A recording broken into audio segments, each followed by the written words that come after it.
Hello students, कैसे हैं? आइए हिंदी ऑनलाइन क्लासेज में आपको आज हम वाच्य पढ़ाने जा रहे हैं।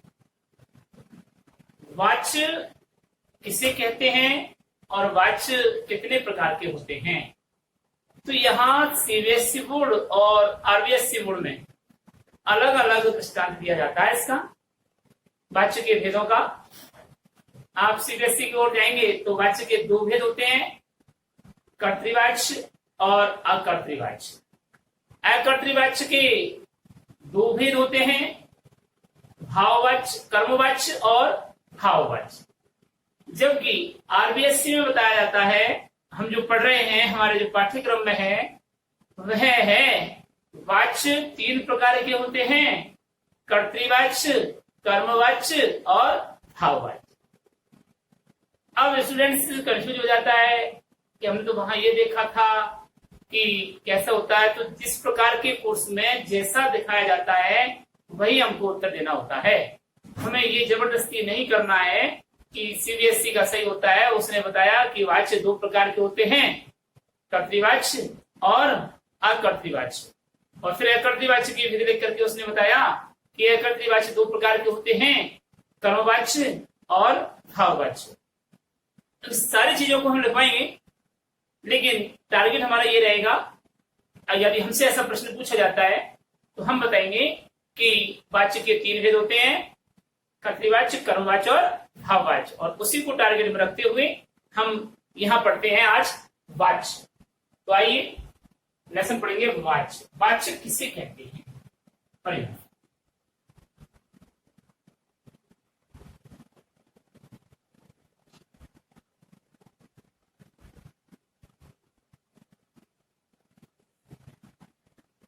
जिसको आप वॉइस कहते हैं, VOICE वॉइस। ठीक है। वाक्य में प्रयुक्त क्रिया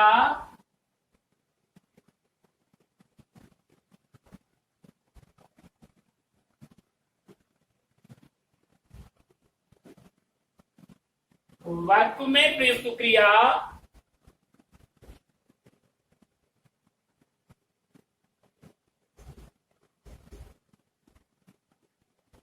क्रिया का रूप या क्रिया रूप, वाक्य में प्रयुक्त क्रिया रूप कर्ता, कर्म या भाव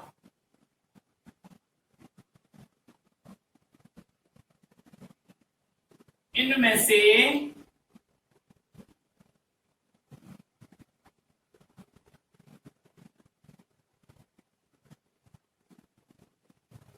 किसके आधार पर प्रयुक्त हुआ है?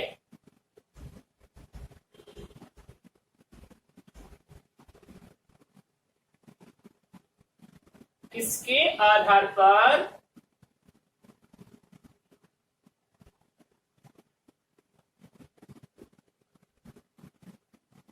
प्रयुक्त हुआ है? वाक्य में प्रयुक्त क्रिया रूप कर्ता, कर्म या भाव इनमें से किसके आधार पर प्रयुक्त हुआ है, ऐसा बोध कराने वाले कारकों या बिंदुओं को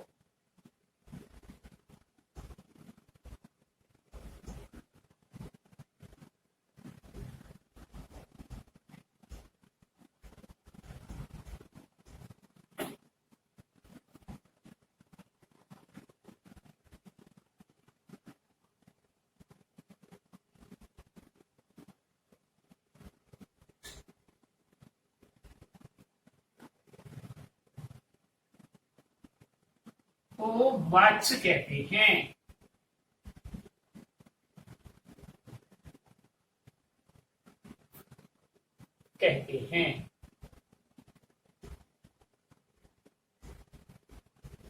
बस समझने की बात है कि वाक्य में प्रयुक्त जो क्रिया का रूप है वह कर्ता के आधार पर प्रयुक्त हुआ है, कर्म के आधार पर प्रयुक्त हुआ है या भाव के आधार पर प्रयुक्त हुआ है।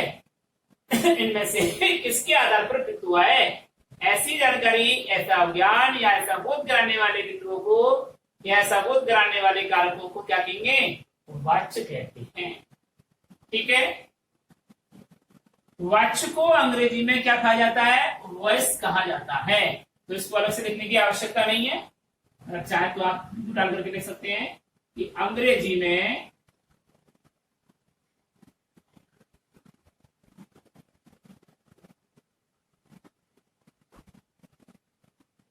वाच्य को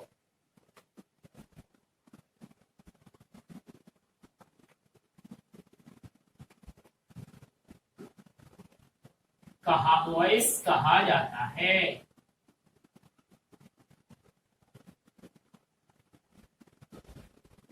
ठीक है जी। अब आता है वाच्य की भेद।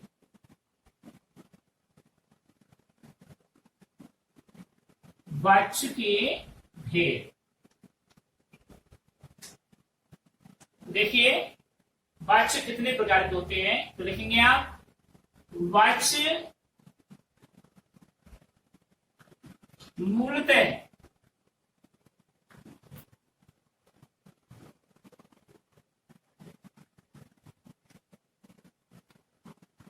मूल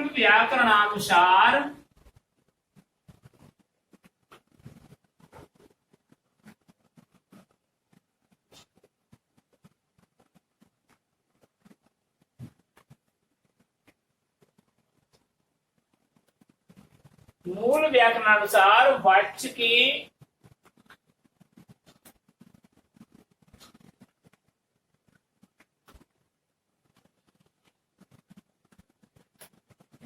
मुख्यतः निम्न दो भेद होते हैं।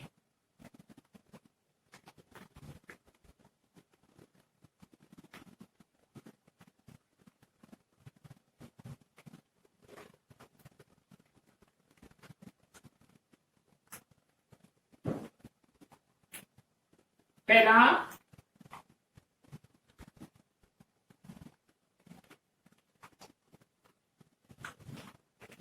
कर्तृवाच्य और दूसरा अकर्तृवाच्य।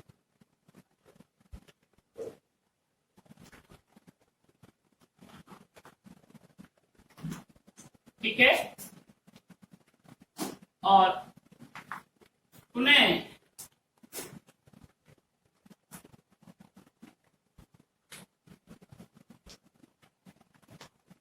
अकर्तृवाच्य की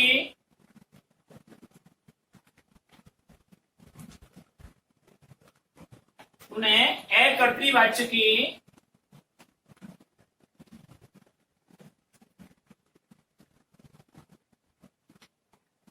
निम्न दो उपभेद होते हैं।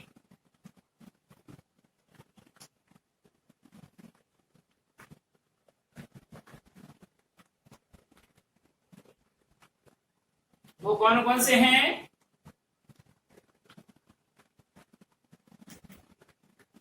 कर्मवाच्य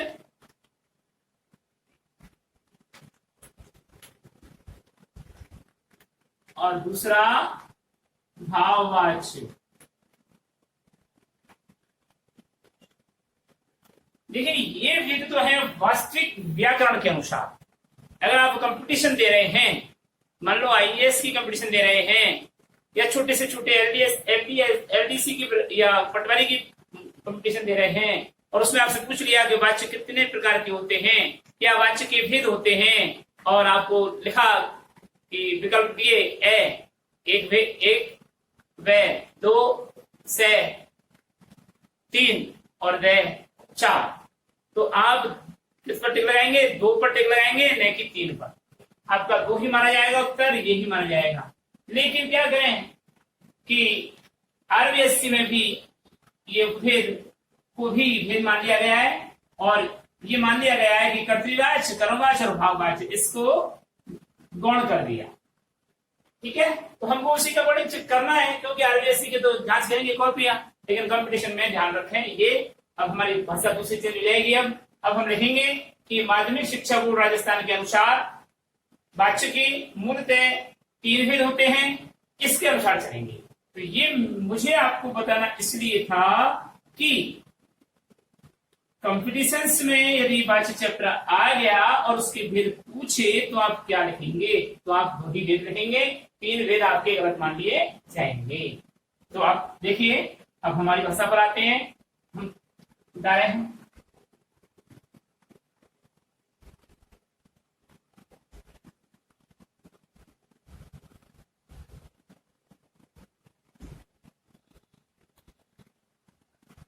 अब लिखेंगे माध्यमिक शिक्षा बोर्ड, नोट डाल करके माध्यमिक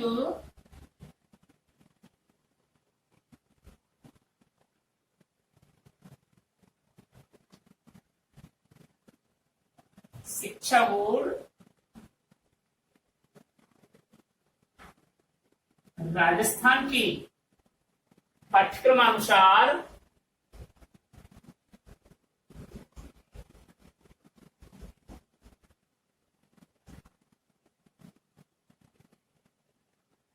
व्याकरण के अनुसार नहीं, व्याकरण के अनुसार तो वाच्य के 2 ही भेद होते हैं।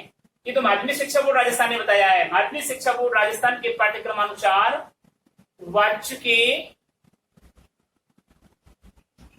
निम्न 3 भेद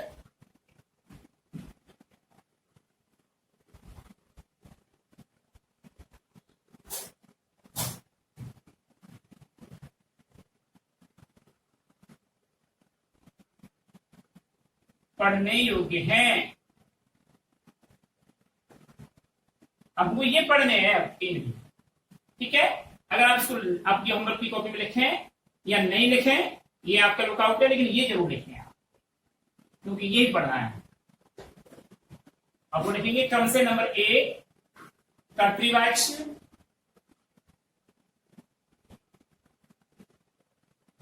नंबर 2 कर्मवाच्य और नंबर 3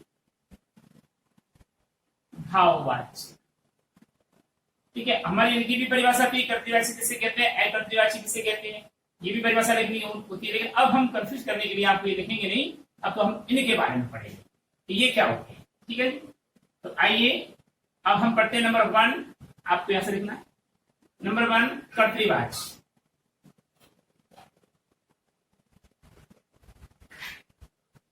देखिए समझिए, अभी हमने परिभाषा में बताई थी कि वाक्य में प्रयुक्त क्रिया रूप कर्ता के अनुसार, कर्म के अनुसार या भाव के अनुसार किस आधार पर प्रयुक्त हुआ है, उसी के अनुसार उसी को ही क्या कहते हैं, वाच्य कहते हैं। तो यहाँ पर क्रिया का रूप यदि वाक्य में प्रयुक्त क्रिया कर्ता के अनुसार प्रयुक्त होती है तो कर्तृवाच्य यानी क्रिया का सीधा सीधा फल कर्ता पर पड़ता है। कर्तृवाच्य, ठीक है, कर्तृवाच्य कर्ता के अनुसार क्रिया होती है कर्तृवाच्य। तो कर्तृवाच्य की पारिभाषिक रूप में हम कैसे लिख पाएंगे कर्तृवाच्य को? देखिए,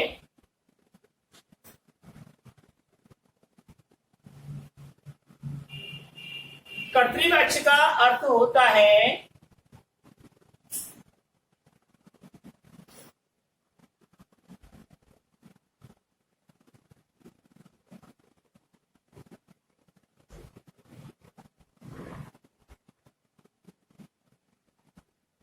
जैसे लगा कि कर्तृवाच्य का अर्थ होता है क्रिया का कर्ता के अनुसार रूप बदलना। क्या अर्थ होता है? क्रिया का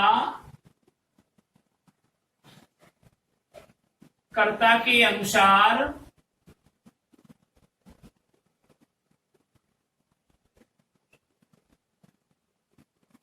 क्रिया का कर्ता के अनुसार रूप बदलना।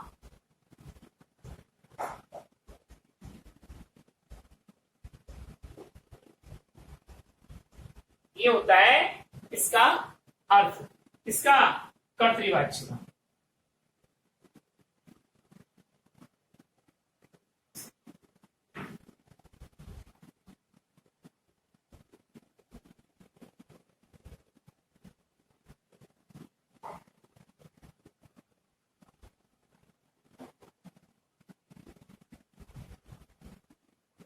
अब इसकी परिभाषा देखिए,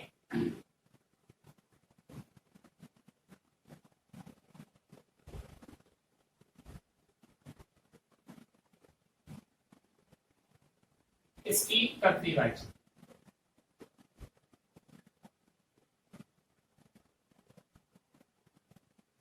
वाक्य में प्रयुक्त क्रिया का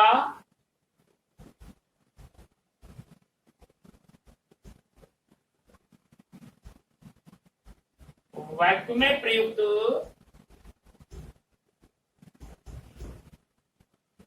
क्रिया का सीधा और प्रधान संबंध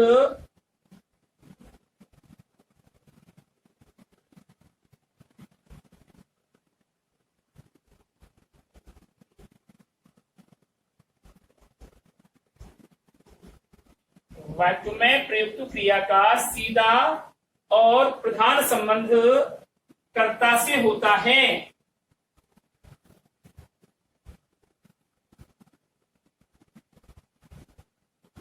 जब कर्ता से होता है उसे कर्तृवाच्य कहते हैं।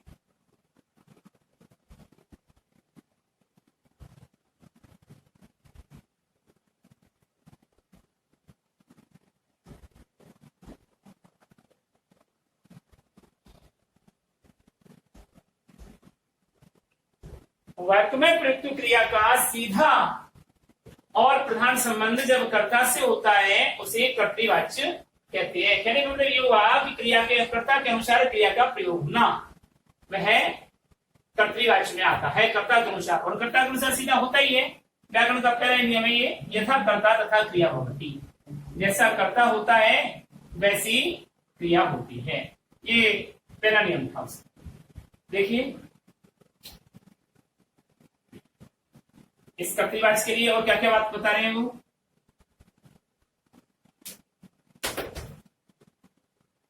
कर्तृवाच्य में क्रिया की लिंग और वचन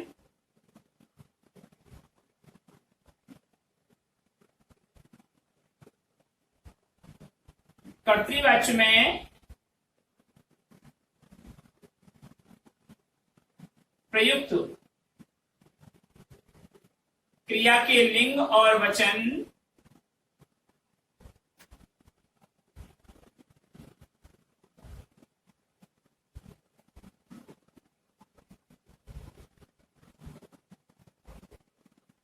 कर्ता के अनुसार प्रयुक्त होते हैं।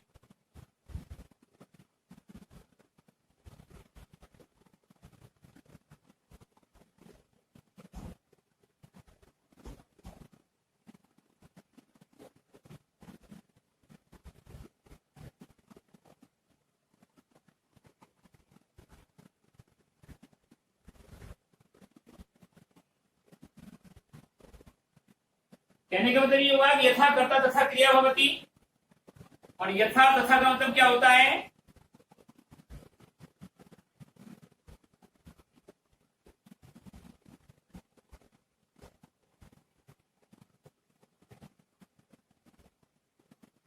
यथा तथा का मतलब होता है कि जिस पुरुष वचन में लिंग में कर्ता होता है उस पुरुष वचन और लिंग में ही क्रिया का प्रयोग होता है।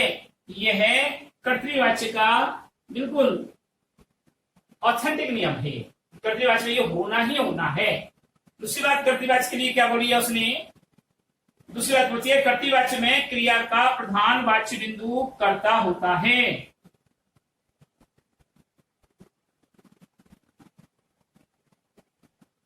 कर्तृवाच्य में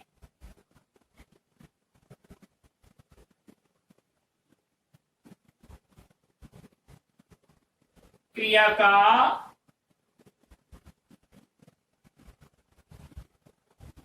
प्रधान या वाच्य बिंदु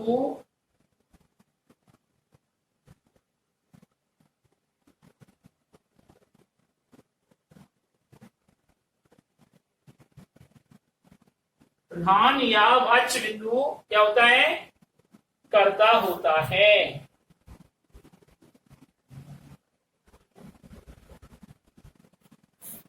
यानी कर्ता को टारगेट में रख करके ही कर्तृवाच्य में ध्यान दिया जाता है। कर्ता टारगेट में रहता है तो कर्तृवाच्य में क्रिया का प्रधान या वाच्य बिंदु कर्ता होता है।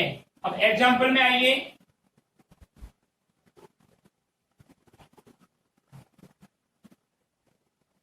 उदाहरण देखिए इसका, जैसे मैं पुस्तक लिखता हूं, मैं, और लिखने के बाद छोड़ पढ़ना कर लो इसे, मैं पुस्तक पढ़ता हूं।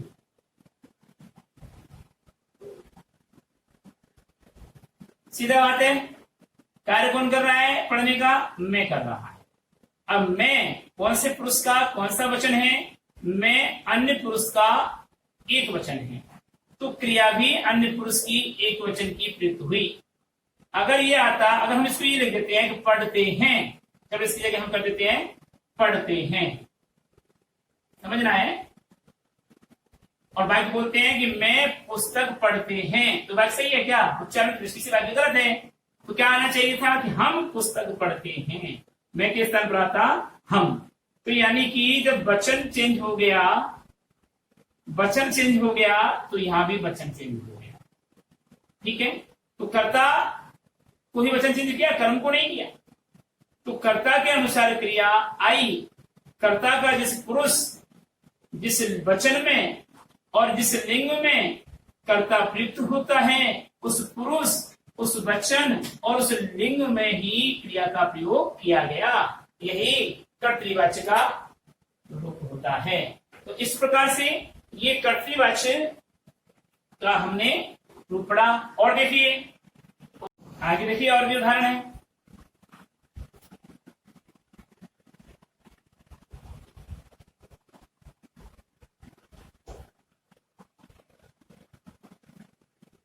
देखिए अगला, जैसे लता ने मेहंदी लगाई है।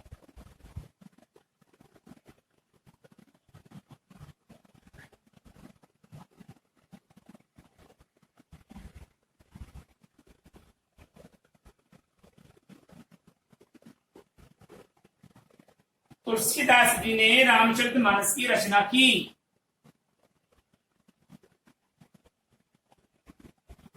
तुलसीदास जी ने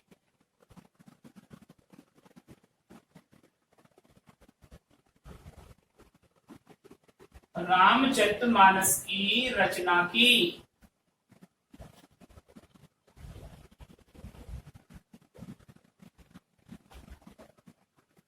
तो यहां पर ये करता है और इसके अनुसार ये क्या है? अन्य पुरुष एक वचन का है, तो ये भी अन्य पुरुष एक वचन की क्रिया हुई। ठीक है,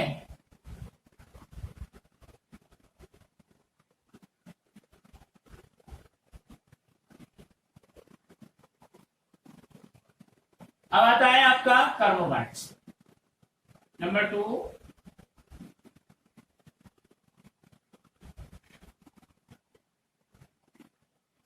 कर्मवाच्य, कर्मवाच्य में देखिए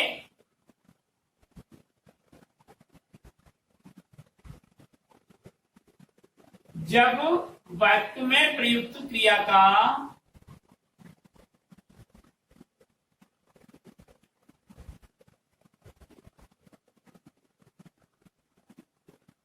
जब वाक्य में प्रयुक्त क्रिया का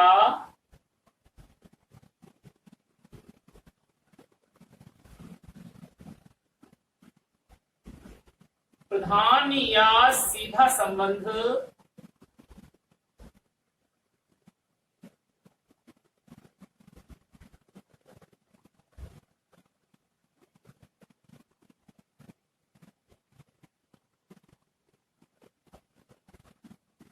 वाक्य में प्रयुक्त कर्म से होता है।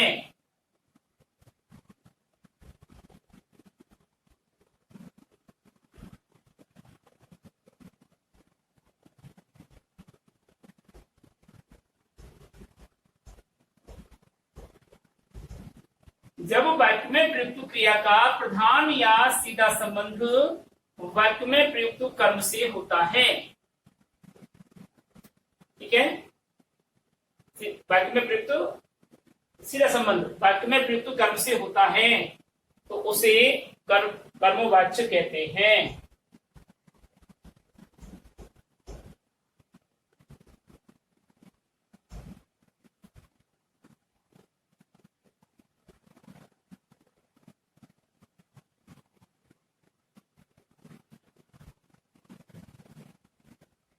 सीधी सी बात है।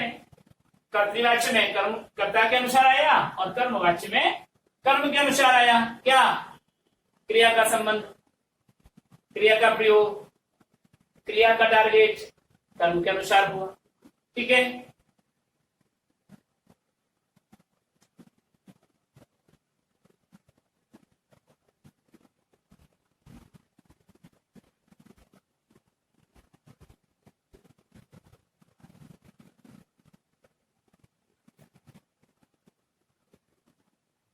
अर्थात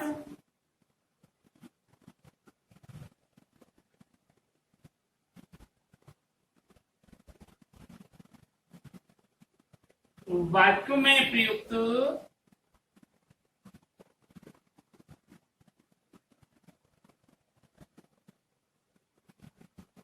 क्रिया के लिंग और वचन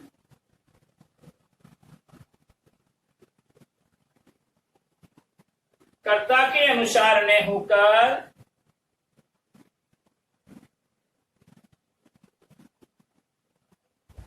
कर्ता के अनुसार प्रयुक्त न होकर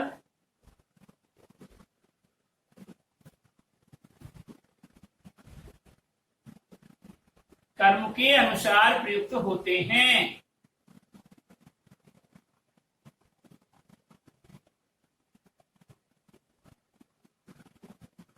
कर्म के अनुसार प्रयुक्त होते हैं।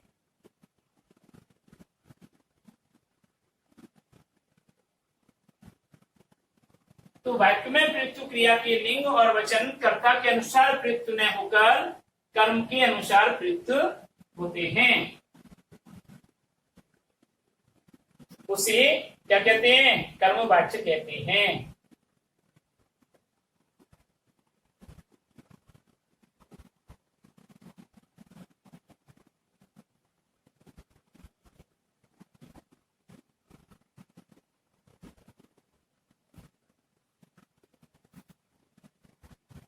कर्मवाच्य के बारे में क्या क्या बात बताई जा रही है, देखिए।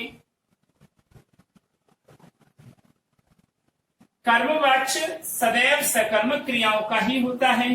ध्यान देना इस चीज को कि अगर क्रिया सकर्मक की होगी तो ही कर्मवाच्य होगा। कर्मवाच्य सदैव सकर्मक क्रियाओं का होता है, सकर्मक क्रियाओं का ही होता है।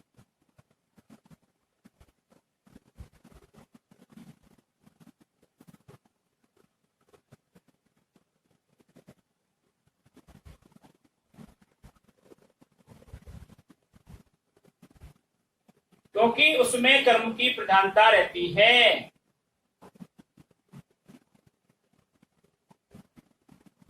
क्योंकि उसमें, किसमें? कर्मवाच्य में। क्योंकि उसमें कर्म की प्रधानता रहती है। और उधर सकर्मक क्रियाओं में भी कर्म की प्रधानता रहती है।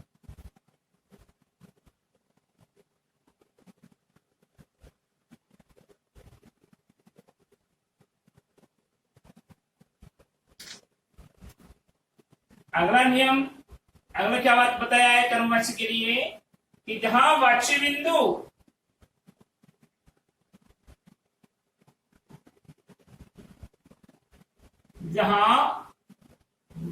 बिंदु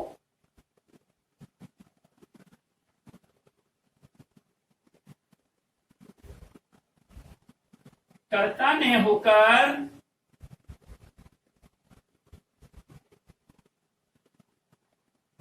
वाच्य बिंदु कर्ता न होकर कर्म होता है,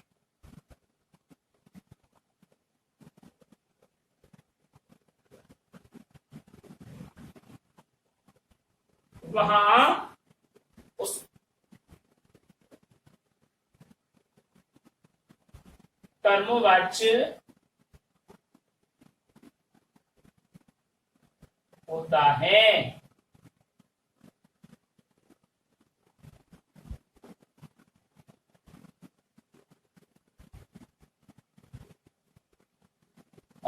कर्मवाच्य के बारे में एक बिंदु और है, वो है कि कर्मवाच्य में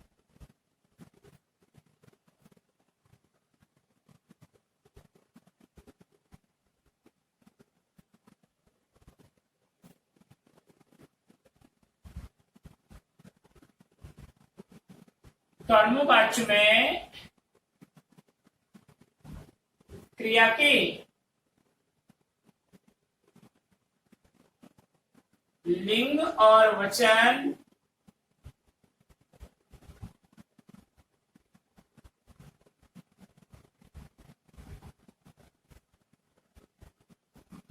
कर्म के अनुसार प्रयुक्त होते हैं।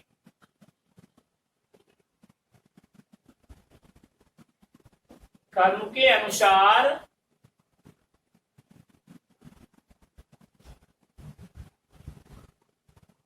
ही प्रयुक्त होते हैं।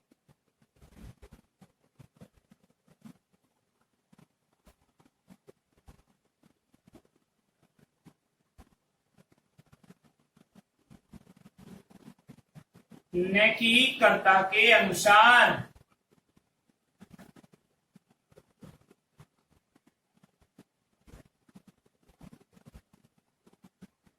इसमें कर्मवाच्य में क्रिया का लिंग और वचन कर्म के अनुसार ही प्रयुक्त होते हैं, न कि कर्ता के अनुसार प्रयुक्त होते हैं। ठीक है। और एक और बिंदु बताया है कर्मवाच्य के लिए कि कर्मवाच्य में या तो कर्ता का लोप होता है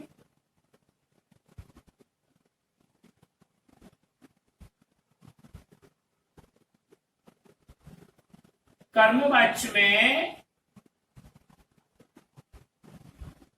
या तो कर्ता का लोप होता है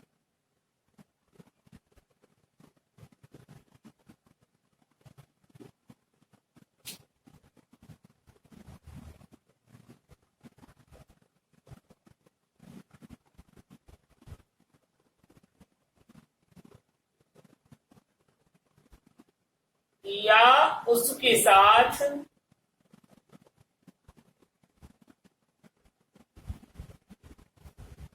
से द्वारा, किसके साथ? कर्ता के साथ से द्वारा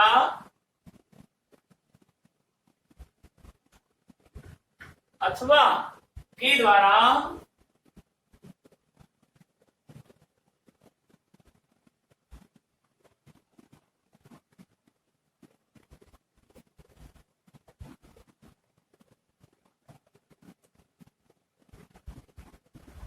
से द्वारा अथवा के द्वारा विभक्ति चिन्हों का प्रयोग किया जाता है।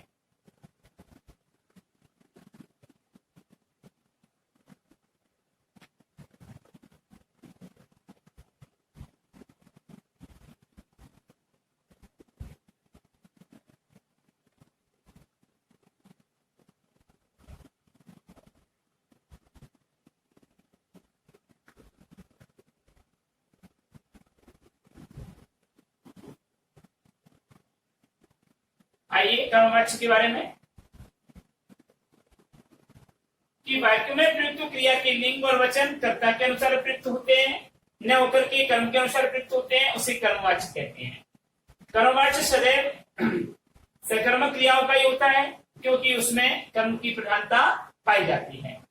जहां वाक्य में वाच्य बिंदु कर्ता न होकर कर्म होता है उसमें कर्मवाच्य होता है।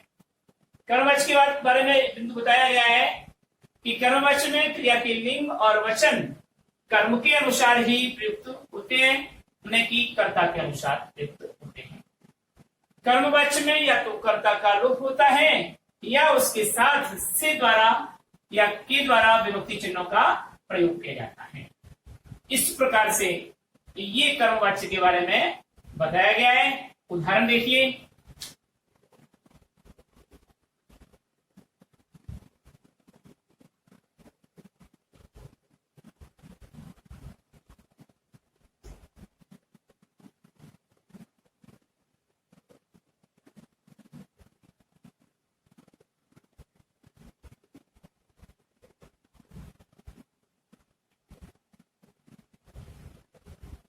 रमेश से अब दूध नहीं पिया जाता।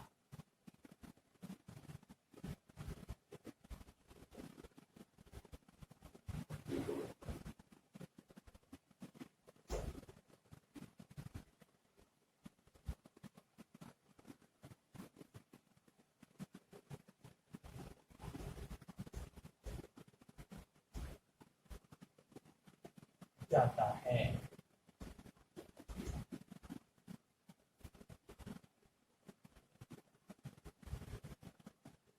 तो से द्वारा या से, ठीक है, यहां पर हमने लिखा ना से या से द्वारा या के द्वारा ये विभक्ति चिन्हों का प्रयोग किया जाता है।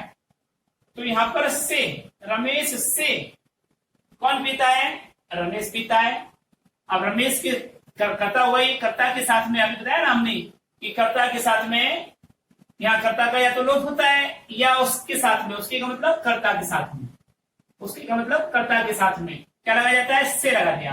तो रमेश के साथ में से लगाया, से अब दूध नहीं पिया जाता है। अब आप देखिए साहब, आप बता रहे थे कि कर्ता कर्म के अनुसार क्रिया होती है। किसको पीता है? कर्म को पीता है, यानी दूध को पीता है। दूध हुआ यहाँ पर कर्म। अब देखिए हमारे द्वारा सुंदर चित्र देखे गए, ये दूसरा उदाहरण है। अब इसके बाद में आप लिखेंगे गृह कार्य। अपना गृह कार्य लिखिए। वाक्य किसे कहते हैं?